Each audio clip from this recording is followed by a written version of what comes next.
Hey everyone, and welcome. Today, we are going to pull back the curtain on a piece of technology that is, no joke, powering a massive part of our digital world, and it's called Apache Kafka. If you've heard the name but aren't quite sure what it is, you are in the perfect spot. We're going to break it all down. I mean, just stop and think about that for a second. Every single time you press play on Netflix, every time you request an Uber, every click, every search, that is a truly staggering amount of data. It's a constant flood. So how on earth do they build systems that don't just completely fall over under that kind of load? Well, for a lot of them, the answer is Apache Kafka. It was actually first created at LinkedIn for this exact reason. They were drowning in data and needed a better way to handle it. Now, it's become the go-to backbone for thousands of companies that need to manage these real-time data pipelines. All right, so here's what we're going to cover. First, we'll talk about what Kafka really is, using a cool analogy, the data nervous system. Then we'll meet the key players that make it all work. We'll see how it organizes all that data, understand its secret to never losing a message, and finally, we'll see where it's being used out in the real world.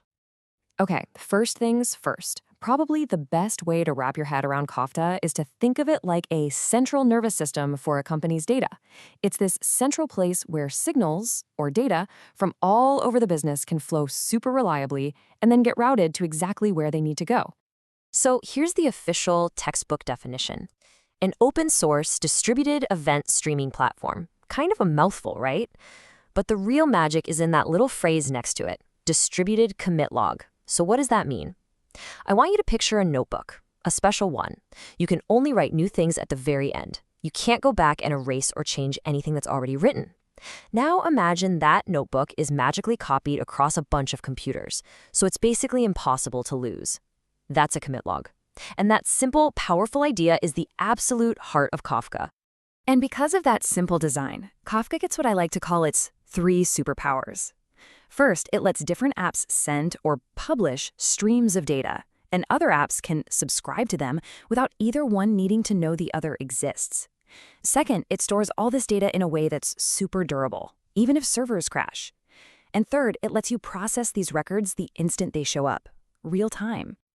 So that all sounds great, right? But how does it actually work?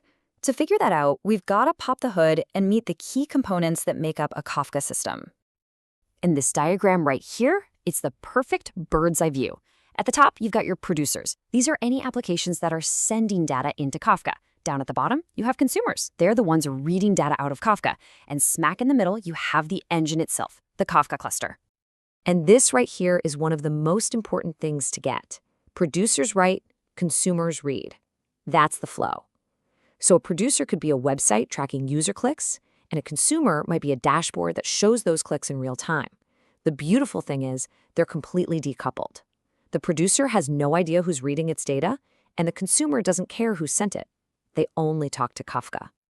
So that thing in the middle, the Kafka cluster, it's not one giant computer. It's actually made up of a bunch of individual servers, and we call each one a broker. Now, you can run Kafka on just one broker, but its real power comes when you group them together into a cluster. Those big companies like Netflix, they're running clusters with hundreds, maybe even thousands of these brokers all working together. Okay, so we've got data flowing in from producers and out to consumers, all managed by this cluster of brokers. But how is the data actually organized inside? It's not just a chaotic mess, right? Nope. It's super organized using three core ideas: topics, partitions, and offsets. So first up, every stream of related records gets a category name. We call this a topic.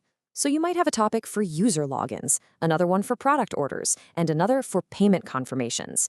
It's really just like putting files into different folders or songs into different playlists. Now here's where it gets really clever for performance. A single topic, let's say product orders, can be split up into multiple smaller logs. We call these partitions. This is the secret to Kafka's speed. By splitting the work up, you can have lots of consumers reading from the same topic all at the same time, in parallel. It's the difference between one person trying to drink from a fire hose versus having 10 people each drinking with their own straw. And this visual just ties it all together beautifully. See? We have a topic, which is split into multiple partitions. As new records come in, they get added to the end of one of the partitions. And each record gets its own unique sequential number called an offset. Think of it like a page number or a bookmark. A consumer can keep track and say, okay, I've read everything up to offset 99. If it crashes and comes back online, it knows exactly where to pick up, offset 100. Genius! All right, so we've established that Kafka is fast, it's scalable, it's organized. But what about reliability? I mean, what if something breaks? For a system handling super important data, that's a question you absolutely have to answer. Yeah, what happens if one of those servers, one of those brokers in our cluster just dies? Does all the precious data on it just vanish into thin air? Nope. And the answer, in one powerful word, is replication. Kafka was designed with failure in mind. It never, ever keeps just one copy of your data. It automatically makes copies of every partition and spreads them out across different brokers in the cluster. So here's the game plan. For any single partition, one broker gets elected as the leader. All the data writing happens on the leader.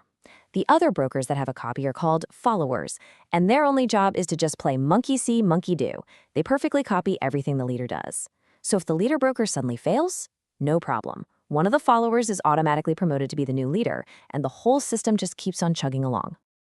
And what's super cool is that developers get to choose their own adventure when it comes to safety, using a setting called ACKs, or acknowledgements. If you set ACKs to 0, it's fire and forget. It's the fastest way, but you have no guarantee the message made it. If you set it to 1, you wait for the leader to say, yep, got it. It's a nice balance. But if you are paranoid about losing data, you set it to all. This makes you wait for the leader and all the followers to confirm they have the message. You get 0 data loss, but it's a bit slower. It's that classic engineering trade-off, speed versus safety. Okay, we've been deep in the technical weeds. Let's pull back up now and see how all this stuff, the topics, the partitions, the replication, how it all comes together to make Kafka such a game changer in the real world. So what really makes Kafka different from, the older ways of sending messages between apps?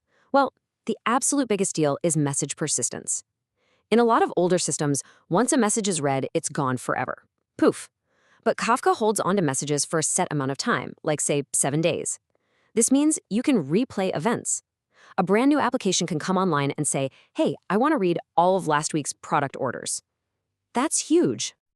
And because of these unique features, you see Kafka popping up everywhere. It's used for real-time analytics, for gathering up log files from thousands of servers, for tracking every little thing you do on a website.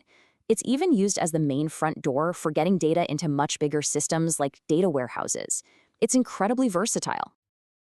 We have covered a ton of ground today. Producers, consumers, brokers, topics, partitions, replication.